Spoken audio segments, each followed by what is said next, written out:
Sanhedrin Daf Mem He Amud Aleph, 11 lines down from the top. Today's daf is sponsored by Anonymous in honor and Zechut of Klal Yisrael. I think we just mentioned that seemingly Hachamim were worried that people are going to look at the woman unclothed, and Rabbi Yehuda was not worried. The problem is, are we saying now that Hachamim are worried about people looking at the woman and Rabbi Yehuda not worried about the woman? We see the opposite. It says, when they're taking the sotah around, they take her clothes. While he grabs her clothing, if it tears, it tears. If not, not. Until he uncovers her chest. He also unbraids her hair. Rabbi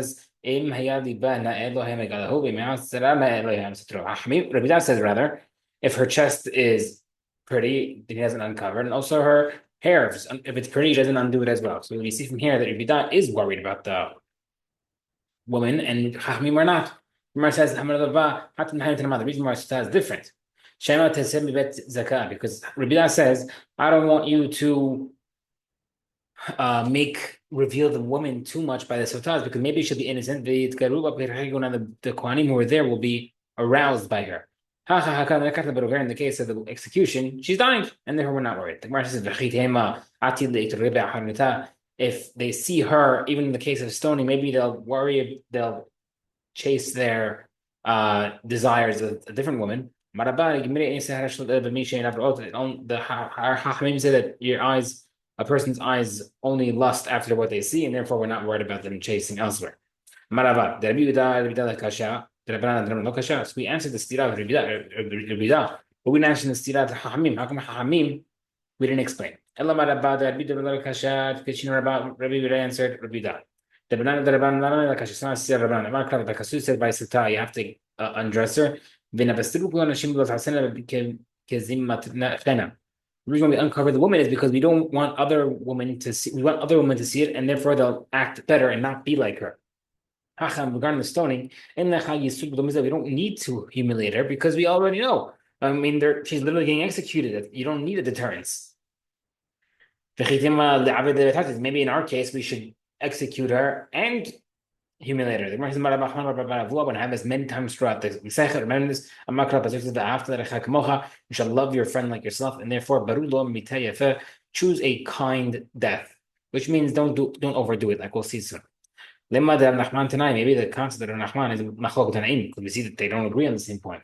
Gemara says no, not like that. Love the every holds like Nachman. In regarding to death is as follows. More Hachamim hold a person's worried about their honor and their the way they look more than their death and their body. More Rabbi holds that the comfort is more important than the body's humiliation. And therefore, they're talking about the fact that the body, if it's covered, it might be harder to kill, which means it'll be more painful. So Rabbi holds the person would rather wear the clothes, the woman would rather wear the clothes, even though it might cause her more pain, and Hachamim hold not. Okay, but the height of the stoning location would be two heights of a man, right? At a higher elevation. One of the witnesses testified against him, push him by his hips, so he should land sideways on the ground. If he falls on his chest, and he put him on his hips. He already died from it. That's great. If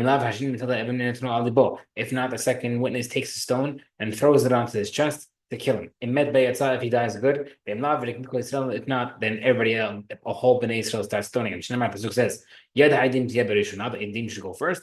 The words of the will go afterward. Tana says we also say that not only the two heights, two heights of the person, yani two people high, also the height of himself. So it's two plus him. So let's say 3 stories high. We need so much height to kill him. We see from Masechet Bakama that a pit, or a height rather, of 10 tefachim to kill an animal, and also to kill a person. Why do you need 30, 20 something feet, or whatever it is, 15 to 20 feet? Just do 10 tefachim. The Gemara says, choose a favorable death, which means to choose a death that has a higher chance of dying from, which would be a higher location. So that's the case. Let's throw him off a 70-foot location. Where it says Mishum bin, because that would be it would make the body disgusting. It would cause the body to be severely damaged or fall to pieces, and therefore we don't want to do it. We don't want to witness pushing. Mishparta says, how do we know that the person who touches Har Sinai were executed by being pushed? I know that he also got stoned. I know that if he didn't if you push, he didn't die, you stone him as well. I know that if he only got pushed and he died, you don't stone him anymore. It says or. I know that it applies to all future stoning victims. You shall be stoned. This applies to every case. The second, if the guy does not die from the fall, the second one is hit him with a stone. The Gemara says, "No tell." How does he pick it up by himself? The stone in that spot. The weight was that two men needed to carry it. If you pick it up, you put it on the chest. It meant that he would die. Now, seemingly, how do you carry a stone that two people needed to carry? How does the second one is thrown? The Gemara says, you said, one second, the Breta you quoted also didn't make sense. It says that he took it himself. How does that make sense? You just said that you need two people to carry it. Ella, the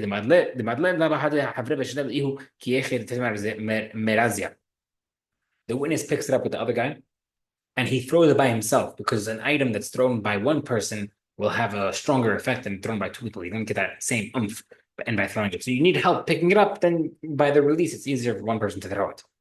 Okay. He said if the guy did not die from the stoning, he's stoned by the whole Bnei Israel. That never happened by somebody else. It never happened. The Brisa says, one second, Brisa says, it never happened that someone got stoned by Bnei Israel. He automatically died by the first two parts, either by the pushing or the first stone. The Brisa says, David, the Mishnah come in. Mishnah said that it happened. It says that if it were to happen and the guy survives, then Bnei Israel stoned him. Brata said, Evan Haitali said there's a certain stone there. Mar says Batana, but it says Ahat Evan Shnitzkalba, the stone that was used to kill the person, the Ahat Etz Shnitlava Alab, or the stick, the beam that the guy was hung from, the Ahat Seif Shnagba, the sword that was used for beheading, the Hasud Shanagba, or the scarf that was used for panic, for strangling the guy. Kulan Nikbrain, well, everything is buried with the corpse. So we see from here that it was used by person, by execution. So how do we say that there's a stone there all times? What do you mean? Stone was replaced every time. The Gemara says no. After one stone was used and buried, they would bring a new one. Okay, Nick, ready anymore? 1 second. How do you bury the thing with him? But in Nick anymore, we know Brett says that you don't bury the item with him. Gemara says not literally with him. Am I in mode with him? In mode betfisato. With him in regards to in his area of his grave. Okay, if one of the edims, one of the witnesses' hands got cut off after testifying, then the guy is patur from death. Why? Because we need the pasuk of he shall push him, and he can't. But that's the case. So that's the case. Then if a witness that was already with his hands cut off, he shouldn't be able to testify in the first place. Why did to mention the case only where the guy's hands got cut off afterward? Where it says because the pasuk specifically mentions his hands, which means he had to have hands in the first place. But if he didn't have hands in the first place, then it's okay. Message question. Whenever there's two witnesses testifying against someone, we testify about someone so when I do know the bedin plani test he was supposed to die by that din. Plani and they have also testify which witnesses he was. How does he argue kill him? So we see from here that you could kill him with these two witnesses, not the witnesses that testified against him initially. Where it says not a question. You know how they know it? You know how they're testifying? Same witnesses, and that's why they'll kill him. You have to follow the pasuk exactly. But it says, you shall surely kill a murderer. Put to death, he shall be put to death. What does that mean? I only know that you can kill him by the mita by headache that the Torah tells you to. I know that if I can't execute him by the designated execution, you could kill him any type of execution you're able to. I don't know that if he's trying to escape, I could snipe him or shoot an arrow. You have to put him to death, put him to death. Question against Shmuel. Shmuel said you have to do exactly what the Torah says. The Gemara says, over there, the Torah teaches you that if you can't kill him normally, you could kill him in a different way. So that's the case. Why can't we learn from there that in general you could kill him out any way you want? You want to kill him by execution? Great. You want to kill him by firing squad? Great. Let's learn from there. Where it says no. משום דהב רוצח וגואל אדם שני כתובים הבאים כאחד. בכל שני כתובים הבאים כאחד אין מלמדים. Okay, new concept. We're doing a couple of concepts that we see throughout Shas. We're having a couple of them today. Very cool stuff. Pay attention. You'll know it throughout Shas. There's a concept that whenever we learn something once, you're able to learn it in general for other cases. I learned the Torah teaches me A. I could learn from there that this applies in other cases. However, it's a machloket exactly when this applies, whether it's 2 or 3 pesukim. We're going to talk about the case of 2. If the Torah mentions it twice, we say that if it mentions it specifically twice, it only applies to those 2 times, and you cannot apply it elsewhere. So over here, it says it applies by rotzeach, a murderer, and a goel adam, which means a person who kills by accident. There's a person, the relative can kill the accidental murderer if he leaves the Ir Miklat, that city of refuge that he's supposed to be in. So it says over there as well that he's able to kill him any way he wants. So, and we'll see soon what exactly it means. But since it only mentions these 2 cases where it goes against the norms, that's the only places you go against the norms, and not in any case you want. But say we just mentioned the case of the murder. Well, I mean, how we know the guy, the relative avenger, where does that apply? The 10% says, the avenger can kill the murderer. That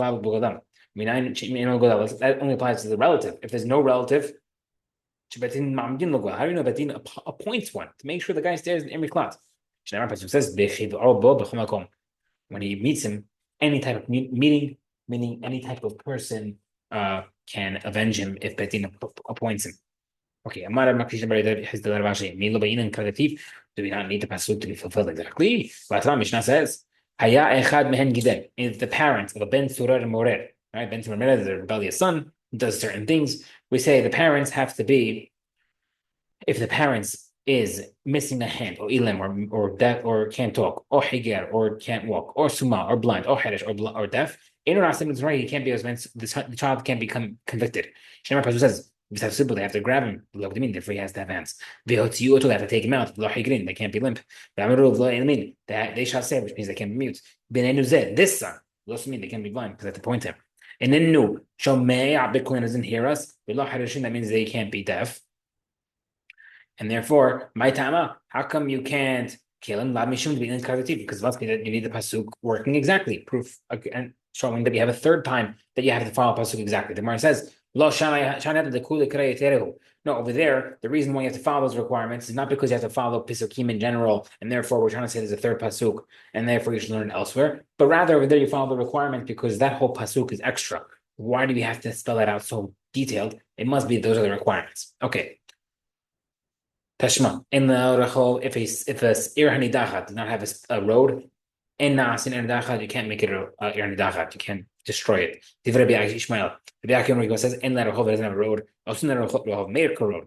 Ad Kanal Pagis no Machloket over there. Ella the more Savar Bishmael holds Rachel to make Rabina. It must have a road to begin with.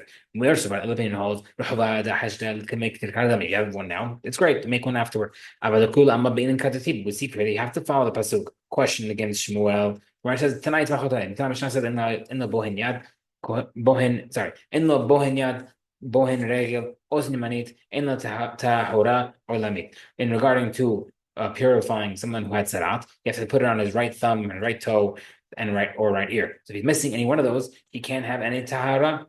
According to Tanakh, Rebbe says, you put on the spot where the organ is supposed to be, and it's good enough. Rishma says you can put it on the left side. Whether or not you follow the exact pasuk or you deal with what you have. Okay. According to Rebbe Lezer, all people who are stoned are hung. The corpses are hung. Bachmin say, only people who do that are people who curse Hashem or serve Avodah Zarah. A man's hung facing people, and the woman is hung facing the gallows. Backward. They realize say, man is hung, woman's not hung at all. Says to Chachamim, killed executed women and hung them in Ashkelon.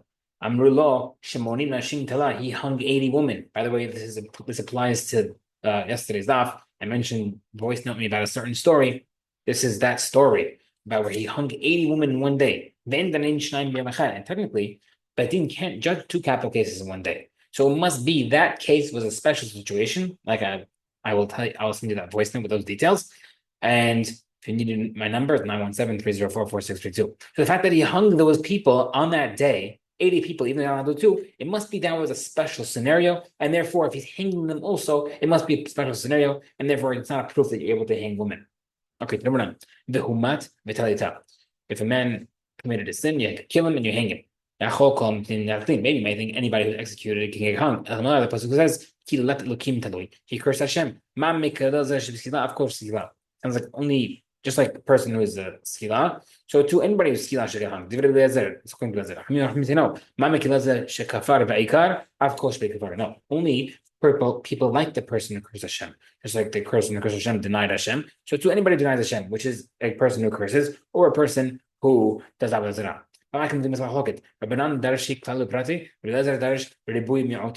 different ways of learning pasuk. Rabbanan are learning general law when the pasuk generalizes and then specifies, and Hamim, rather, learns inclusions and exclusions. How? Rabbanan use understand the pasuk by learning the general and the specific. It says in general. Pasuk says when you kill someone, hang him. That's general. Then it says, because he cursed him, that's a specification. Enough pasukim were close to each other. I mean, you might say, the only thing that applies to the general is what's unspecified. And therefore, that means only those who curse Hashem are to be hung, but any other person are not to be hung. Now the pasukim are not next to each other. Therefore, it includes avodah zarah as well. Because it's similar to cursing Hashem, only those two cases get hung. Rabbi Elazar learns inclusions and exclusions. You shall put him to death and then hang him. That includes all put to death.